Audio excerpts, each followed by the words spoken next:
Thank you everyone for coming. Apparently I can't lean on this podium or it will fall. My name is Chris Blankenhorn.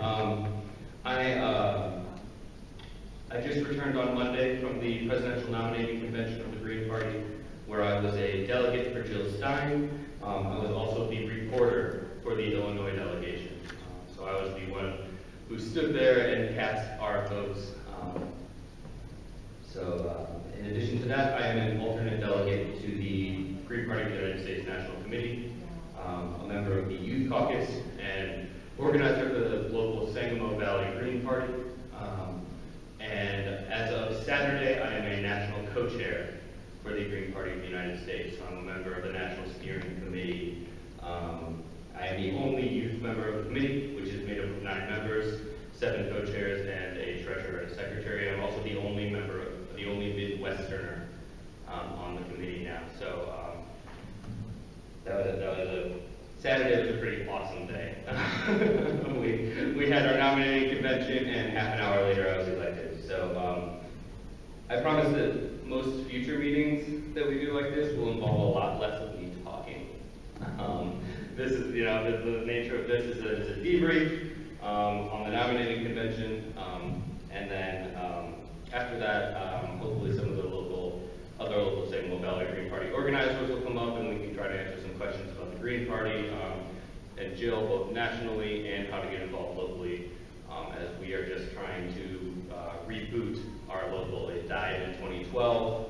I spent the last 4 years banging heads trying to get people interested, and when Jill visited Springfield in March, the same people that I wasn't getting responses from came up to me and asked when we were restarting, so we got going. I didn't know whether to kiss them or punch them, but we'll do it. The time is right now. So if you want to keep in contact with the local, there's a contact sign-up sheet over there. We're not going to spam you. You'll probably just get probably get a monthly update when we have public meetings. We're going to try to start rolling into public meetings every month. Hopefully here at the library, with the truth about booking at the Lincoln Library, is you really have to book a month or 2 out to have a vote. We got really lucky on this date. It was the only thing we could do the week after. So if you'd like to receive information about the Jill Stein campaign or to volunteer for the Jill Stein campaign, there are volunteer forms over there. The same thing for if you're interested in donating to the Jill Stein campaign. I have donation forms you can fill out, and I can make sure they get back to the campaign. If you're interested in a Jill Stein, just to get some housekeeping out of the way first, if you're interested in a Jill Stein yard sign, the Illinois Green Party is getting a huge batch in. The only reason that I don't have them now is because I couldn't fly back from Houston with them. So the Illinois Green Party is having them shipped to them. The campaign is really helping out a lot with that, giving huge numbers of these things, shirts, buttons, all that to the states. So the Illinois Green Party is trying to get our orders together, figure out how many we need. So if you're interested, I've got a sign-up sheet for that as well. Leave me a phone number, leave me an email, whatever way you want to be contacted, and however many signs you want. And I'll make so I can make sure, 1, that you get one if you want one, and 2, that we order enough. If you want more than one, by all means. If you have friends that you know might want one, by all means. I personally am on a corner and have a fence, so I'm going to have 2 on the corner. There is also that computer that's set up on the table. So the way Illinois, as a semi-open primary state, you cannot register for a party. You can't go to the Department of Elections and say, I register as the Green Party. The only way you can register in Illinois is to pull a primary ballot. As a non-recognized party, we aren't allowed to participate in the primaries. So there's literally, for most people in this state, no way to register Green through the state. Because of that, it is an internal matter with the Illinois Green Party. So you can we have the Illinois Green Party's website pulled up, and you can sign up as a Green through them. The big benefit of being a member of the Illinois Green Party is that once you're a member for 3 months, you get a vote at our state meetings. We have 2 state meetings a year, one in the fall, one in the spring. In the spring, we elect officers so we, any kind of internal housekeeping decisions, any kind of nomination decisions, elections to the national committee, all of that platform, all of that. Once you're a member 3 months, you can you gain voting rights. For the state coordinating committee, once you've been a member for a year, you can ask to be placed on the coordinating committee, which is pretty much the steering committee for the state. So yeah, that's the housekeeping. August 4th through 7th, 2016, in Houston, Texas, the Green Party had our presidential nominating convention. It was held at the University of Houston. In addition to the nominating convention, which was Saturday, we had a number of workshops, presentations, internal party business, such as the election, approval of the platform debates, all kinds of things. With the and as I was reflecting, for me, one of the biggest things was we got to meet each other. I've been friends with Greens across the country for years on the internet. I got to hug them. I got to hang out with them. And that was, going there, I knew that was going to happen, but I did not realize how big of an emotional deal it would be for a lot of us. So that was absolutely incredible. On the platform, our national committee does our platform. So the platform was had to be approved by 2/3 majority for any amendment, and then it is approved again by the presidential nominating delegates. That vote was one nay vote on Boy Scout. So out of 400 delegates, there was one nay vote on the platform, so it basically universally passed. Some big parts of that amendment, of that platform, the biggest thing, the most contentious thing, was called Amendment 835, and the Green Party is now explicitly an anti-capitalist party. We both reject the present mode of capitalism and state socialism, which people tend to associate as the alternative. So we both rejected what we have now and the alternatives that were tried in places like the Soviet Union or Cuba. We can debate whether those were really socialist, but we reject those as well. Instead favoring what we call economic democracy and worker ownership and worker control over production. It was heavily debated. The wording of the amendment was changed. There was a lot of debate, over 1,000 emails just on this one thing on the National Committee. That's unheard of. In the end, almost 80% of the National Committee approved it. And it received almost unanimous approval at the nominating convention. The core idea behind this is we already have 2 capitalist parties. The Republicans and the Democrats. We really have 3 if you include the Libertarians, who are uber capitalists. Further to the right even than economically than the Republicans. So that was a big thing. That was an emotional thing for a lot of people in the party. The party has a history of not treating its leftists very well. The 90s saw a lot of red baiting and pushing the leftists out of the party, so that was a big thing. Other major changes, there's some wording changes to our 10 key values, and then there was some wording changes to things like our stance on nonviolence, clarifying even more that when we talk about nonviolence, we're talking about foreign policy as well. That we are an anti-war party, and that our stance on nonviolence extends to that.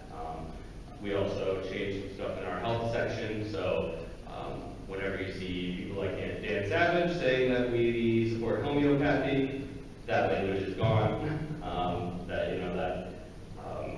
All of that has been stripped, and we see our platform as a living document. We review it every 2 years, and we are constantly adapting. Things like other changes included things like our position on Iran. We called for an ending of the sanctions. Obviously, that had to be updated now that there's no sanctions. There were also steering committee elections. I kind of covered the 7 co-chairs, secretary, treasurer. There were 3 seats up for grabs. All 3 were filled by a new person. It was a major shuffle in the party. and a big part of the debate was, you know, we're seeing a lot of interest right now. We're in a place we've never been before, and as great as those original people are, we need something different right now. We need to be fluid, we need to be adaptable. We need to be able to implement all these new people that are coming, and you know, kind of, we need to forge the new path that we've always talked about, but have never had the numbers to do. So the three new co-chairs elected were myself, Darlene Elias from Massachusetts, and Daryl Mulk from Washington, D.C. That explanation point is not a typo, and it is how he spells his name, and you do not yell it. That was something specified this weekend when someone yelled, "Daryl!" at him. He's like, "No, it's just Daryl."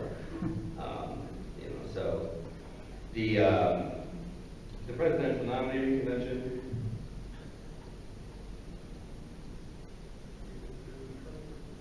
Oh yeah, and Brian Dittner was like the treasurer. Sorry.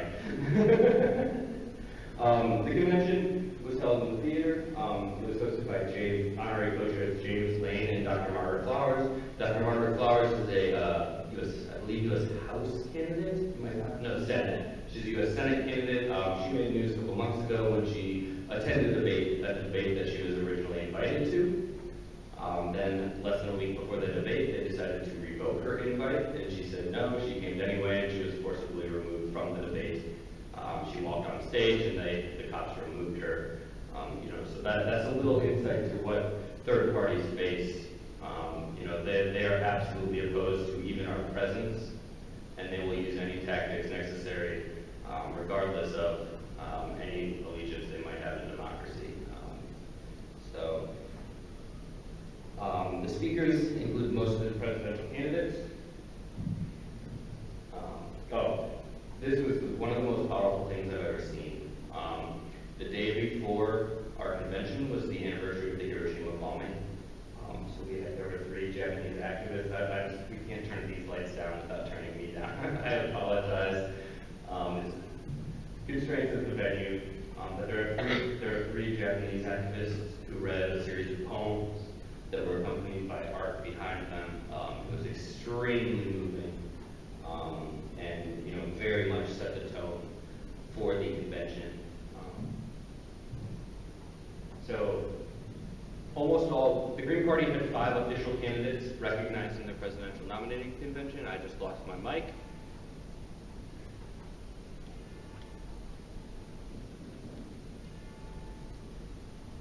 I would wager that it died.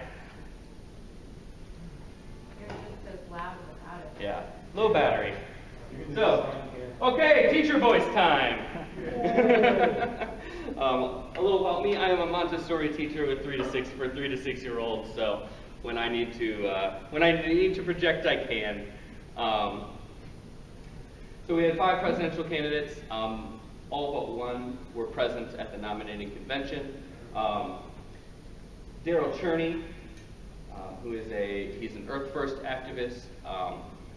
He's a musician, a songwriter, a longtime activist in Northern California, advocate for the Redwoods, advocate for, he was behind Redwood Summer with Judy Bari. He's also an award-winning filmmaker with the film Who Bombed Jody Bari. He and Jody Bari were in a car going to an event, and a bomb that was placed in the car blew up. They did not place the car. They sued the FBI for placing the bomb in the car and won.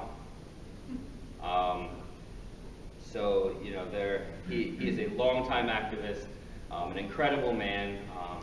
I had the honor on Friday night of hanging out with him a little bit and advising him on his concession to Jill Stein. He said he had 2 terms that we play to win. That's pretty obvious. And that she advocate freeing Leonard Peltier. He said that she did not have to say it in her speech. He just wanted it one time during her campaign. She opened with it in her part of the speech about whistleblowers and pardonings. She opened with Leonard Peltier and then went on to Snowden and Manning and down the list. So that was a really, really cool thing. Following up after Daryl Cherney is Joshua Harris. He is an Illinois native and is running for mayor of Baltimore as a Green. I had a chance to sit down with him. He will be in Chicago in a few months for a fundraiser, so that should be interesting and fun. I will put more information out about that when he knows more information about that. Next up is another presidential candidate, Serenam Kanamo Christine Moyosokuiza Curry. I didn't catch that. Yeah, you're not going to hear it again. She would be proud of me. I'm going to have to share this video to her because she enjoys when people at least try, and I think I got really close. But she was a presidential candidate, and she opened with song, got people moving, and it was a great speech from her. Next up, we had congressional candidate Matt Funiscello. His was again an amazing speech. He's a baker by trade, and he runs a workers' co-op bakery. So, he is an example of green candidates practicing what they preach. When he presented at the fundraiser on Saturday night after the PNC, he talked about how, as the owner of the business, he makes $16 an hour, just like his employees. So, next up was a young man that when I first heard of Elijah Manley, I thought, who the hell is this kid? And then I had the pleasure of interviewing him for a podcast, and this kid is the real deal. He's a 17-year-old running for president. Now, your first instinct, and most members of the Green Party's first instinct, was you can't run for president. Well, Elijah Manley had talked to Ivy League constitutional scholars, and the consensus was he could not be sworn in as president. But there was nothing stopping him from running. During our interview, he said, he pointed out, what if I win? And the Chief Justice of the Supreme Court walks out on Inauguration Day and says, I can't swear you in. What happens? No one knows. As a member of the alternative party, that's an exciting idea. A lot of what we struggle against is institutional and systemic. Things like the Electoral College. We see one of the steps in gaining third parties access is breaking the alternative college. We may have a process in place for what happens if no one gets a majority plus one of the votes, but that's not an acceptable process in a plurality. If you have that, you have a plurality election. You've probably got someone winning with less than 40% of the votes. And even though we have a process in place constitutionally to do it, I would wager that if we have an election where no one gets 270, you may very well see no electoral college the next election. It could be that big of a constitutional crisis, even though we have systems in place to deal with it. It will be quickly apparent that those systems are not adequate.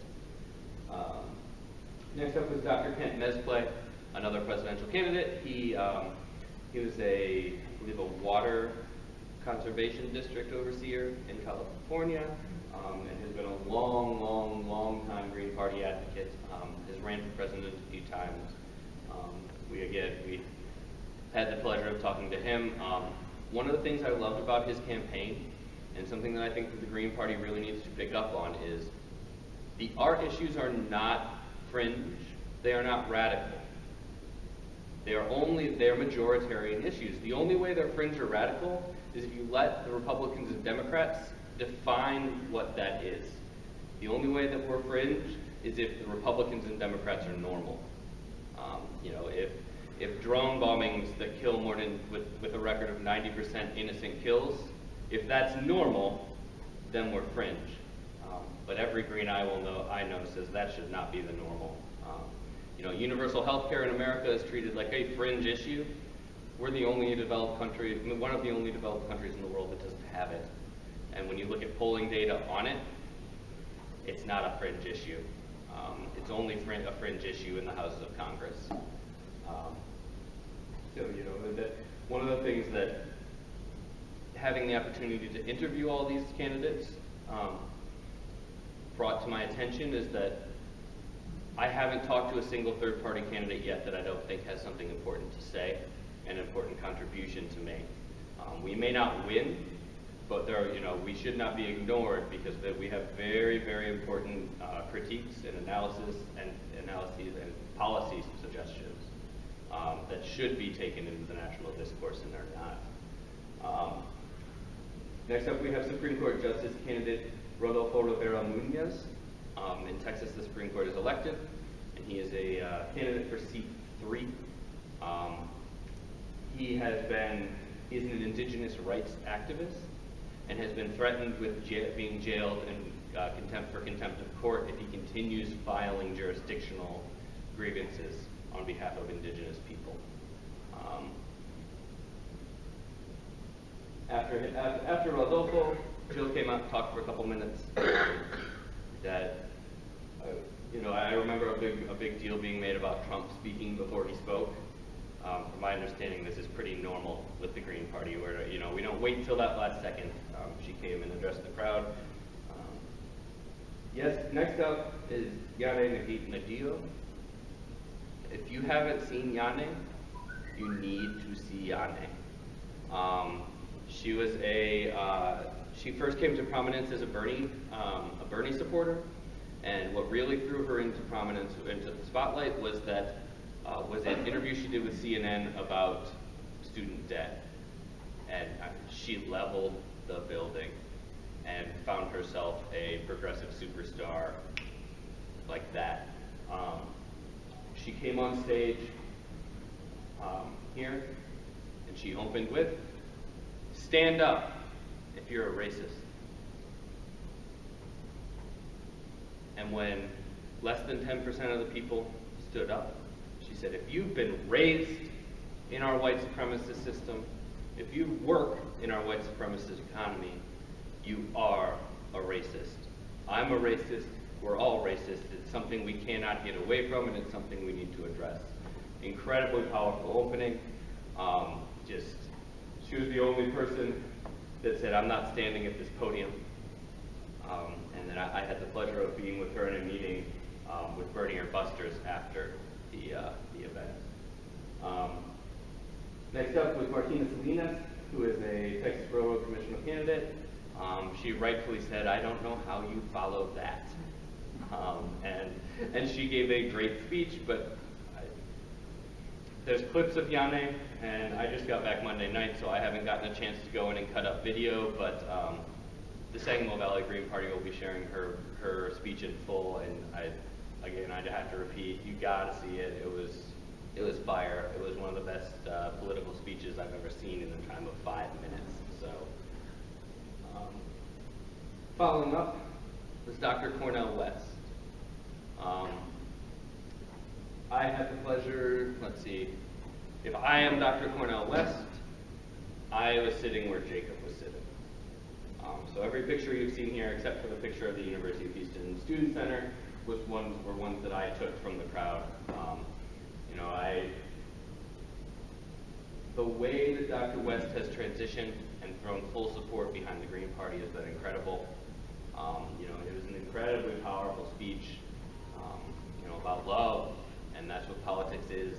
And that one will also be up if it isn't up already. It was a very, very emotional night. It was an incredible energy. I've been to a lot of rallies and things, and part of the reason it was different was because it was a nominating convention. It wasn't a rally. But it was a atmosphere and a feeling that I've never experienced in my life. He led chants of "We are the 99%," and in the middle of his speech, it was truly an honor to get to see him speak and to talk to him for a few minutes afterwards. So, next we had the roll call. Like every other party, we have delegates that are elected by the state parties, and those delegates cast their votes. Right here you have the votes, and you can see that Dr. Stein won by 8 with 81.7% of the vote. As Recorder of Illinois, I cast our votes, and we had 1 minute to cast our votes, and there were some incredibly powerful minutes. The delegation from Colorado had a picture of every person killed by state violence in Colorado in the last year and dedicated it to them, including a Green Party member who was shot by police, and former candidate. North Carolina, a good friend of mine, opened up talking about being from the South and how proud he was to be from a party that did not evolve on gay rights, that did not evolve on trans rights, that has always been there. From day one, 40 years ago, gay rights, gay marriage, trans rights has been part of our platform. There was no evolution, there was no political expediency. It was about doing what was right. So when it came to me, my minute, I said that how I reported was the people of the greatly indebted state of Illinois, home to our own racist businessman governor, so you don't have to tell us what the threat of Donald Trump really means. Home of Abraham Lincoln, the last third-party president, and birthplace of the next third-party president, cast 22 votes for Dr. Jill Stein and 1 vote for Dr. Bill Kreml, our favorite son. Dr. Kreml collected over 1,000 signatures on his own in Illinois during our 90-day petition drive. He is from the Carolinas, and he came up here to help us get it done, as he has every single election. We collected almost 53,000 signatures to get on the ballot here in Illinois. In 2014, 40,000 was not enough. We were thrown off the ballot by challenges. I would be more than happy to detail to people individually how those challenges work. Things like if you write SPFLD, Springfield, right? Nope, challenge signature thrown out. My name is Chris. I fill out government documents. Christopher, there is no difference in signature. It's a C squiggle and a B squiggle. They can come in and say that C squiggle means Chris, not Christopher. Thrown out. So yeah, it was an amazing hour where every state got a voice, and it ended with the nomination of Dr. Jill Stein and her vice presidential candidate, Ajamu Baraka, who is an incredible leader, and I personally could not be happier about his nomination. What do the half and quarter votes mean? So the half and the quarter votes are based on percentages. So, there's 100% split up. So if Rhode Island has 2 delegates and they have 4 people pass the threshold for getting a vote, half. So that's where those came from. It's just proportional distribution by the individual states. So next, our vice presidential candidate spoke. Ajamu Baraka is the founding executive director of the U.S. Human Rights Network. He's served on the boards of Amnesty International, the Center for Constitutional Rights, Africa Action, as well as a number of other organizations. He's an associate fellow at the Institute for Policy Studies and a member of the Green Shadow Cabinet. The Green Shadow Cabinet, Dr. Jill Stein started it in 2012 after the election to say, this is how a green administration would respond to these issues. We have filled all of the traditional cabinet positions, as well as adding some cabinet positions of our own. And it is a very cool place to see theorized responses and practical responses to events as they happen, and responses to policy as it is passed by those in power. He is an incredibly powerful speaker, an incredibly powerful man, someone who, for decades has practiced what he's preached, has always been there, in the flesh, on the streets, showing up for people. He was someone who, again, I had the incredible pleasure of meeting and having a few minutes to talk to. Unfortunately, I'm really bad at asking people for pictures. I hate doing it. I had time with Jill 3 different times last weekend. I don't have a single picture. The only pictures I have 2 pictures of me and Jill from when she came. One of them I took with Ryan, and it was You and Jill look amazing. Thank you. I look awful. You're blinking. I'm blinking Your eyes are mid-picture, closed. yeah. You know, so, but he's an incredibly powerful man, a very contentious nomination. You know, he has been very hard on Bernie Sanders. He is very hard on American foreign policy. He does not pull punches, and a lot of people don't like that, but Greens pretty universally knew him and respected him and respected the fact that he didn't bend his, you know, he does not have a habit of bending to the lesser evil for power. He speaks truth to power. That's his MO. Next was Dr. Jill Stein. An incredible speech in which, like all nomination speech, acceptance speeches, was a resuscitation of her policy.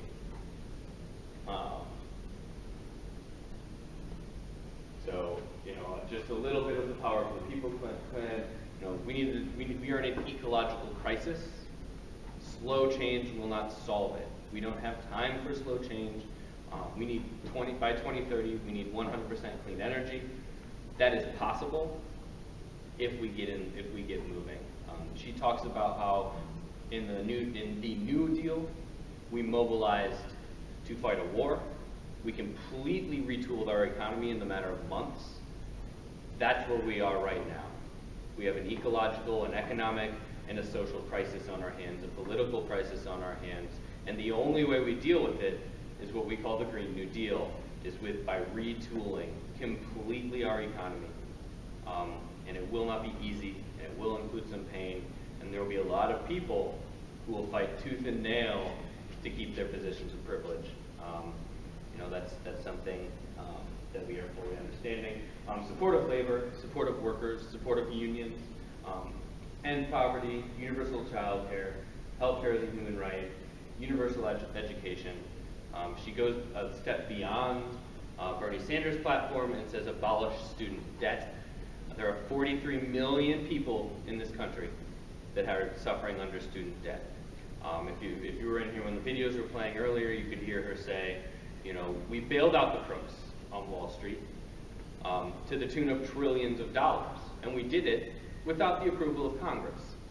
We did it through the Fed and quantitative easing. The Fed chair is appointed by the president, and so she said, if we can spend trillions on them, we can spend trillions on their victims. You know, for people who say we're a fringe party and we can't win, in a four-way race, 43 million votes wins pretty handily.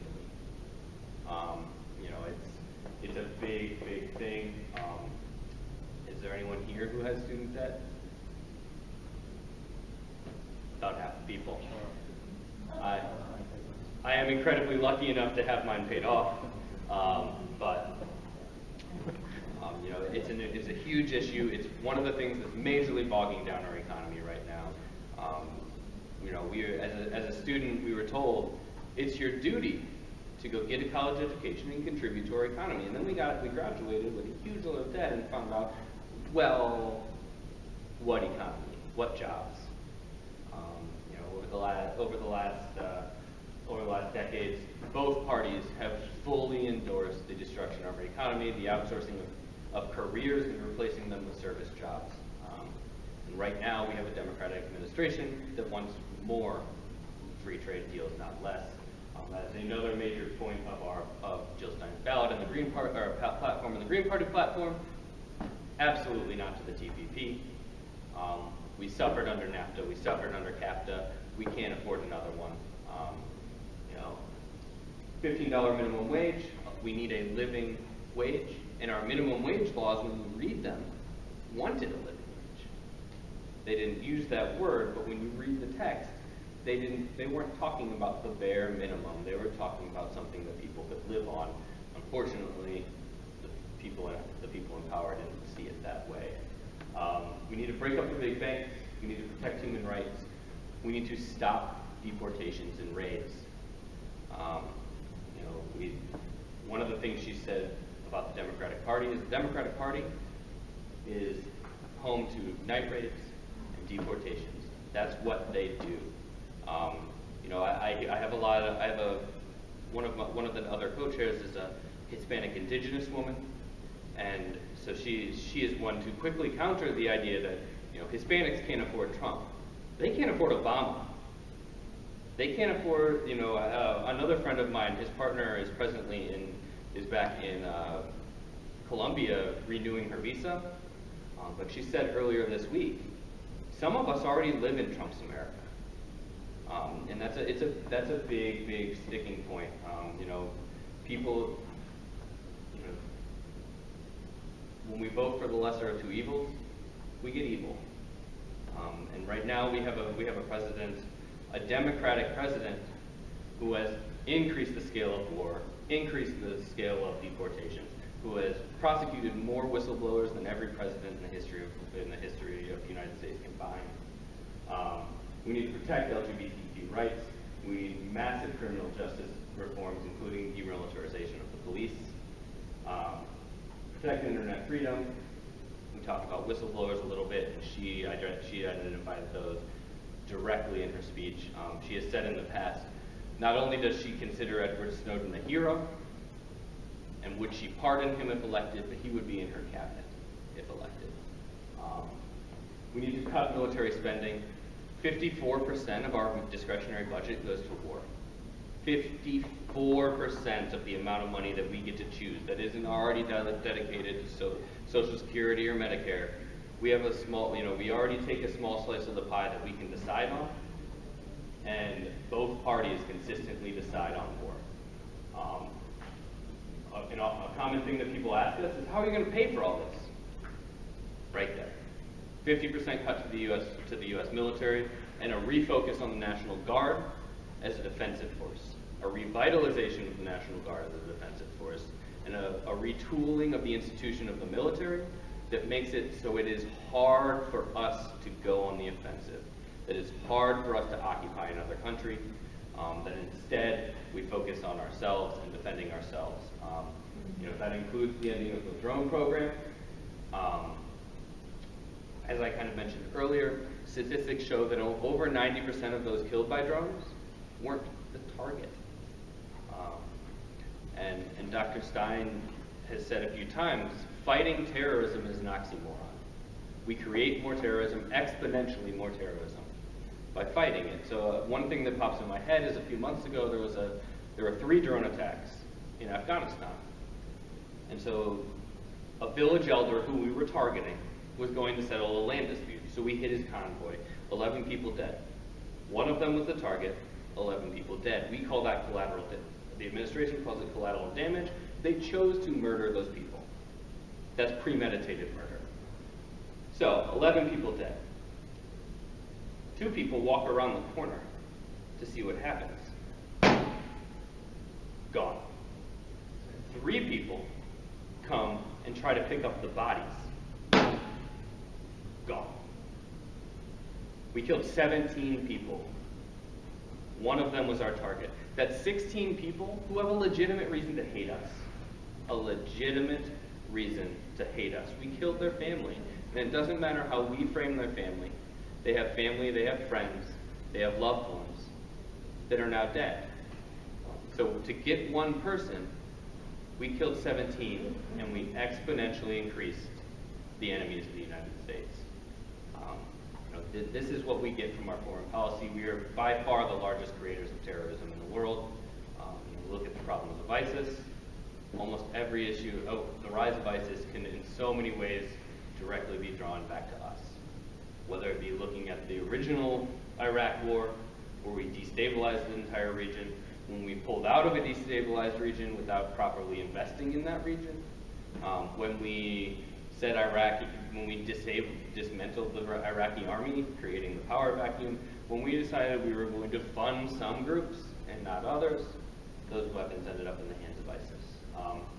And that comes to the next point. We need to end U.S. arms sales.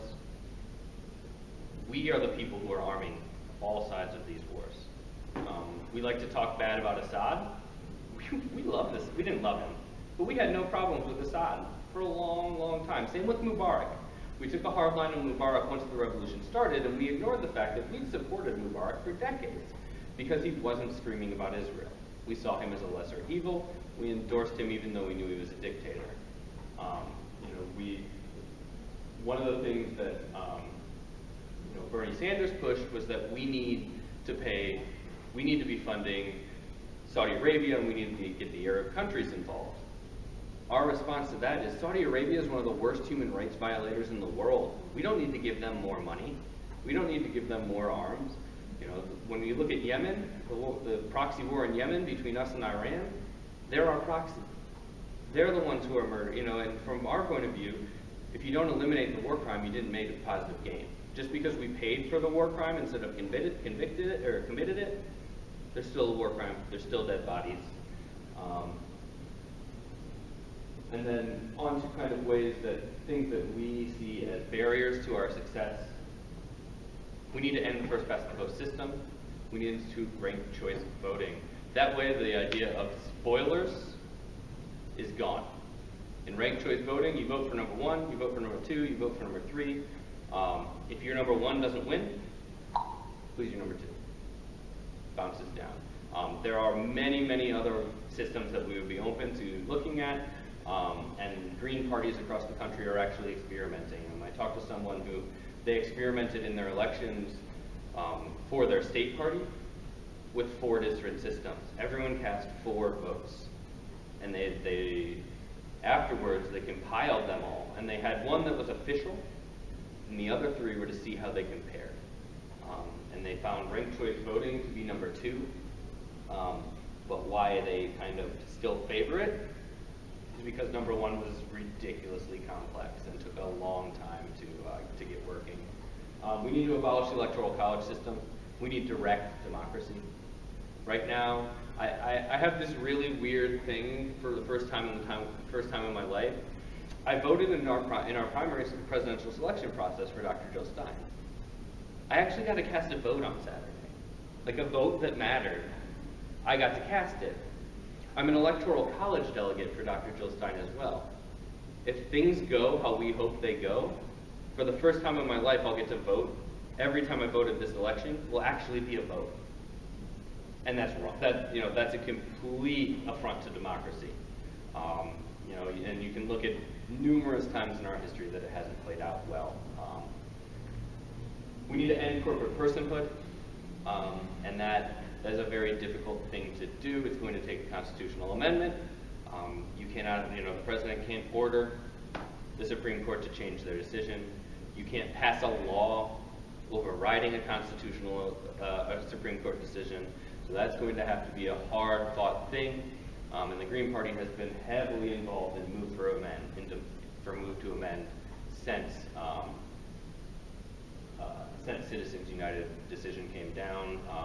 Every Illinois state Green Party meeting I've ever been to has had a presentation on Move to Amend. And finally, we need to protect and expand voting rights. If the Democratic primary taught us one thing, is that we have a lot of problems in our electoral system. Some of that is actual fraud and collusion. Some of that is people not understanding the incredibly complex system that we work in.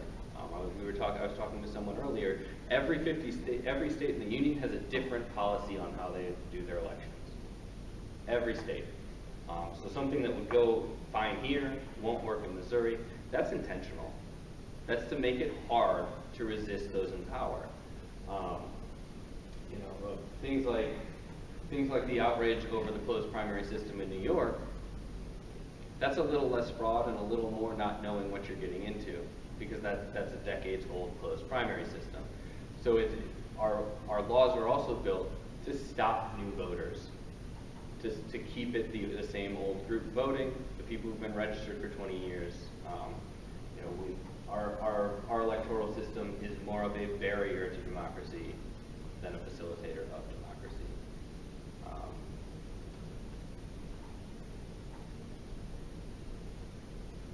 So I kind of talked earlier,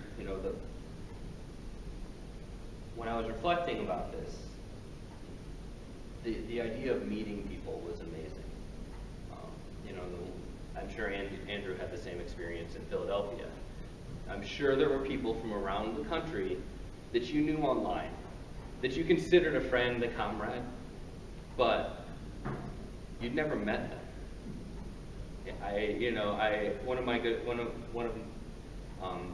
The gentleman from North Carolina, when he got back, he said, you know, as a gay man, it's not unusual for me to hug people. He said, but at the PNC, I wasn't the one initiating the hugs. And that's a big part of, you know, the culture that, you know, the atmosphere there was, he said, I've got to thank my cis, hetero, white, male friends because you guys saw me and ran across the room and gave me a hug. You know, these are the kinds of things, the relationships we build, you can only build in person. And I can say at our first steering committee meeting, or my first steering committee meeting on Sunday, we talked a lot about we need to meet more in person. We need, you know, anyone who's talked on the internet knows it's not a good place to debate. It's not a good place to have conversations. The worst of us comes out, myself included, you know, in person really helps you see the humanity. You know, another amazing thing that happened there was some of the workshops. I took 3 anti-oppression workshops that focused on nonviolent communication. I've used them already. As I said, I work in a school. A school is a place where there is a natural delineation of power, teacher, students. And you can't really eliminate that, but the common culture in a school is that teacher right, student wrong. And we don't address the concerns and the feelings and the viewpoints and experiences of the children. You know, and so I've already used that since I came back. And it's really inspired me I want to be trained and I want to start training in these things. You know, we have a problem in this country of thinking my view is true and ignoring other experiences. And we don't necessarily have to change our viewpoint, but we need to bring other people's views in. You know, I'm regularly confronted with the claim that, you know, voting third party is a thing of privilege. You're privileged enough. And I always respond, being able to wait for slow change is privilege. Being able to say, oh, just give us a few decades and we'll get there, that's privilege. That's not my voice. That's the voice of my brothers and sisters of color that I've met through this struggle. You know, I really try not to project myself into those issues, and I try to, you know, amplify and facilitate others' voices in those issues. You know, and so things like that are important. You know, Howie Hawkins, who was a successful, who had a huge campaign for governor in New York, got them ballot access for 4 years. He and a man named Bruce Dixon, who runs the Black Agenda Report. If anyone reads the Black Agenda Report, I spent a couple hours with Bruce, and Bruce is amazing. I love that man now. You know, but they did an amazing thing on dues-based parties. You know, and not saying huge dues, but something. You know, we have to, if we're not going to take corporate money, then we have to fund ourselves. You know, and so I can say that's something we're going to be talking about in the Sangamo Green Party. You know, even if it's $2 a month, some kind of buy-in, some kind of stake, some kind of skin in the game. You know, Sherry Hunkala did an amazing workshop. She was the 2012 presidential nominee, or vice presidential nominee, and you know, if anyone, I don't know if you left the convention center at all in Houston or in Philadelphia, Andy, but I mean, the Power to the People rally, that was Sherry Hunkala. She was who was behind that. I went to one, I thought it was either Jill or the Green Party. Was it? It was probably a Bernie one. Well, they were Bernie there. Yeah. It was on a plaza just north of here. Like I know Black Men for Jill or Black Men for Bernie hosted Jill. Bernie didn't speak. Jill spoke. The Black Men for Bernie bus was right up the parking lot where we were camping. Yeah. So yeah, I dropped like 5% of my pre-tax income to go to Philly, or to go to Houston, so going to Philly was not really an option for me, as well as not being able to leave school for that long. but you know, there were a lot of Greens in Philly. I had a lot of friends in Philly. Jill was there, and it was amazing watching. You know, I have a friend living with us right now before he moves, and he's a masochist, and he sat every night through both conventions and watched them. I've got a political science degree too. I'm not a masochist. I don't have any interest in subjecting myself to that, but he did. I kept up to date by watching Jill, by watching what my Green friends were saying. You know, Sherry Honkala in Philadelphia this year sat down as part of civil disobedience in front of the gates, was arrested, was bailed out, got in a car, went back, sat down in front of the gates, and was arrested again. You know, so that one big thing about Greens is that we show up, we put our skin in the game, and you know that's a big part of who we are, and that's a big part of kind of the messaging that happened this weekend. You know, we like to say we're the only party that says Black Lives Matter. We're the only party that's consistently showing up. Jill's spoken in Ferguson. Jill's spoken in Baltimore. Jill has always been involved in these movements. It's not a political expediency thing. It's a matter of right and racial justice, which is one of our main 10 key values. Real quick before I wrap up on Debrief, there's a couple upcoming events. Today, Jill was on Point on NPR. So if you know, I don't know if they'll air it again. They tend to air things again, so hopefully they will. But if not, you can go to NPR's website. She was on Point today. I heard it went amazing. I happened to be in a pool lifeguarding with the kids, so I did not get to listen to it. And then on a playground with the kids.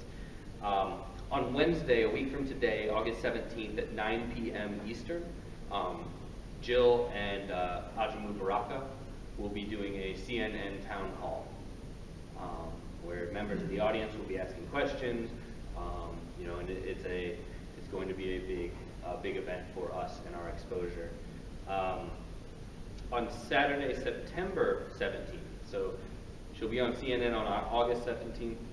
On September 17th, in these 4 chairs, the Sangamo Valley Green Party will be co-hosting a left political alternative forum.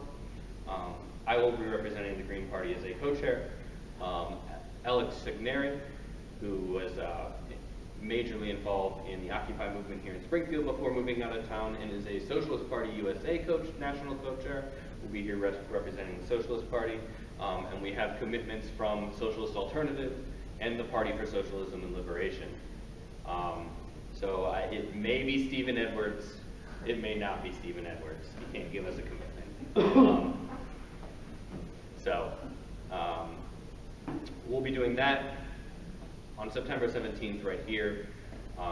You know, if you sign up for our contact list, we'll get it to you. If you follow our Facebook page, we'll get it to you. If you look in the SJR or IT, hopefully it'll be in there because it's already registered with them. So that should be fun. I mentioned that one presidential candidate did not speak. That was Dr. Bill Kreml. He was not able to go to Houston, but I've been talking to him over the last couple of weeks, and we are working to find a time for him to come to Springfield and to give a talk. He's a PhD. He's written multiple books. In 1986, he was one of the founders and organizers of a push for a new constitutional convention. That 200 years later, this document is arcane. In many ways, it's completely irrelevant to what we're doing, and we need to rework it. So we're working with him to try to figure that out as part of his fall tour. He's going to be bouncing around. And so that could play out 2 ways. It could just be Bill sitting here.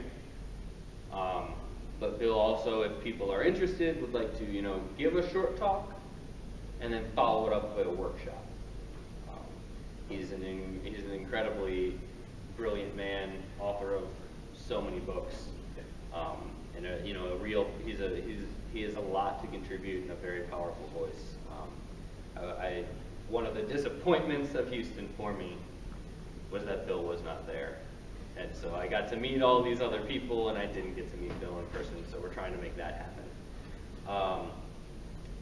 We hope to have Dr. Stein and or Ajamu in town.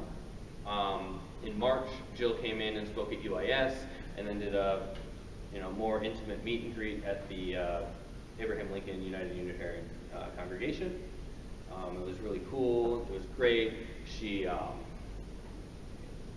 this weekend, she even said, when we were talking, she said, all of those radicals in Springfield, she was very impressed by the caliber of people that turned out in Springfield. And her event at UIS was full, 200 people, from what I heard. 212, I think, was what UIS told us. And so, hopefully, I'm working with the campaign to get that done. Get her here, get Ajamu here. I would love to have both here as part of kind of an Illinois swing. One thing that might kind of center around is at the end of September, there's a fall meeting in Carbondale. Carbondale was chosen because of the large number of candidates that they're running for local office. They have people up for the board, school board, and city council, and county board, and Carbondale has long kind of been a stronghold of green activity in Illinois. Rich Whitney, who was with us there in Houston, he's the chair, he's a co-chair, I believe, in the state party. When he ran for president in 2006, I think, he received 11% of the vote as a third-party candidate. Governor, not president, governor. He received 11% of the vote as a third-party candidate for governor. He got 22% in Southern Illinois. I lived down in Southern Illinois at the time, and I had people who came into my workplace all the time that wore Jackson County Democrat shirts with Howie Hawking, or with Rich Whitney stickers or patches on them. In Southern Illinois, he was pulling hardcore Democrats to the Greens. Unfortunately, he is a civil rights attorney. The next gubernatorial election, Quinn decided to nominate. He was a civil rights attorney. She was the dean of a law school from Southern Illinois, daughter of Paul Simon. They basically decided, we'll look at what characteristics he had, and we'll see how we can one-up them. From there, we're going to be having public membership meetings in the future. The only reason I don't have a date now is because we're trying to find a location. And then we're, in the long-term future, we're looking at a whole bunch of things. Social media trainings, event organizing, anti-oppression workshops. It all depends on who we can get. We're very much in this beyond November, and so part of being green and looking beyond November is that we need to be empowering ourselves and our communities, and part of that is making sure we have the tools to do so. Hopefully we have some candidates in the future. I know we have people who are interested in running. We have people who will be drafted into running because they are articulate and have pretty babies.